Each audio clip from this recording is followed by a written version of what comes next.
Hi, I'm Dr. Falbo, and I want to spend just a few minutes with you discussing dyslexia. I'd like to give you a little better understanding of what it is, what you would look for in a student to determine whether that student's likely to have it, and what you can do to help that student. If we look at the definition of dyslexia, the National Institute of Health gives the definition that it's a reading disability that is manifested by the inability to process graphic symbols. Now, what's all that mean? Well, quite simply what that means is that students have difficulty processing written letters, written words, all of our symbols that we use in our English language. And it can also mean difficulty in processing punctuation, a period, a comma, question mark, and some of the other punctuation marks. So what happens? What do you look for? What does the student go through? Well, let me back up a bit. Let's talk about the preschool student that's running around your feet all day, that you're teaching at home, all the basic things. You know, when we start out, they're full of questions and constantly they're peppering you with, Mommy, why? Daddy, what does that? How does that work? And let me give you an example. Let's just say you have a simple coffee mug and you set it down in the morning and you're having your coffee. You set it down on the table and you're playing with your son or daughter. Well, your son says, Mommy, what is that? Well, son, that's my coffee cup. They say, I drink coffee out of that. Oh, okay. I got it, Mom, thanks. A day later, you wash the coffee cup up and you set it down on the drain board and it's laying there on its side. And as you're sitting there eating lunch, your son looks up to the drain board and said, Mommy, what's that? And you say, oh, son, that's my same coffee cup. Don't you remember that from the other day? Mom was using that to drink her coffee. See, it's the same coffee cup, whether it's upright or on its side or even upside down. And that's the concept of size and shape constancy. That means that this object is a coffee mug. Whether you set it down like this, upside down, it doesn't matter. It doesn't change. It's always a coffee cup. And that's nice for the student because that anchors that concept. But as we go into our educational system, our academics, as we start kindergarten, first grade, we kind of upset the apple cart with that size and shape constancy rule. What do I mean by that? Well, let me show you. So as we talk about size and shape constancy, we move the student into the classroom, and your little boy goes into kindergarten or first grade, and what do we teach? Well, of course, we teach the letters. And so we start by teaching the letter A, we go on down the line, and we'll go to B, and so forth. And as we go through the alphabet, we obey the rules of size and shape constancy that you taught him for about 3 letters. Because when we move on and we get to the letter D, you'll see that the B and the D are really the same character, the same writing strokes. They're just mirror images of one another. So that coffee mug that you taught that was a coffee mug, was a coffee mug, was a coffee mug, no matter how it was turned around, does not fit the schema of the letters that we teach in our English language. So we've only gotten to the 4th letter of the alphabet, and we've already started to break some rules that we've taught. But let's go further. We teach more letters.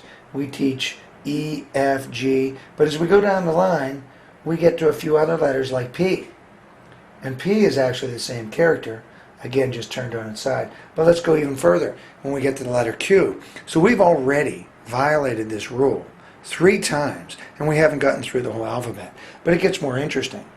As we go on down the line, we will get into situations where now we're working with numbers, and whether you use a 6 or even a 9, we have a situation where the writing strokes are very similar, and we've just taken the same character and turned it on its side, or inverted it, or flipped it from left to right. And even when we've gone to numbers, we've continued to violate the size and shape constancy rule. It's no wonder that students that are less anchored in their laterality skills and other skills, it's no wonder that they tip into the dyslexic tendencies. Now, what signs can you look for in your children or your students to know whether they have these tendencies towards dyslexia? Let's break them into 2 groups. The first group of signs or symptoms would be preschool-aged children. As you attend to these, They're going to be students that tend to have difficulty learning letters. They may learn a few letters quite well, and then as you add more and more letters to it, they may start to forget some of the earlier letters that you taught them. They may have difficulty with written letters. They may tend to have prominent reversals. B's and D's are the most common, but there are many others also. These students may show some delays in their speech patterns when they're 3, 4, and 5 years of age. They may be slow at learning new words, not just letters, but then the sight words that they are presented with on into kindergarten may come much more slowly for them. And as we move into rhymes, poems, things like that, they may show quite a bit of difficulty rhyming the words. Now let's move on. How about school-age elementary school students? Well, in these kids, it's a continuation. They may often confuse the letter with the correct or proper sounds that go with them. They may have difficulty sounding out words.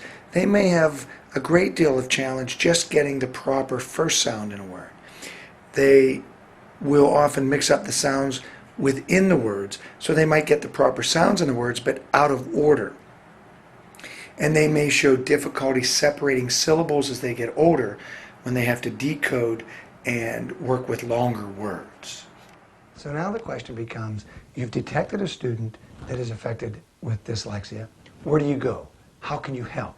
Well, you have to look for a learning center, a doctor, a specialist that is very comfortable with dyslexia. At Red Apple, we treat dyslexia using the latest research and techniques that are proven to help.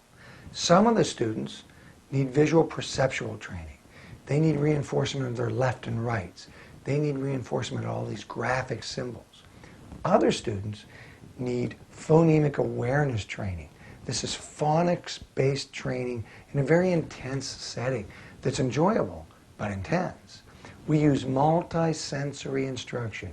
We get the students tactile sense, sight, hearing, all three of these senses involved in the instructional manner in which we teach.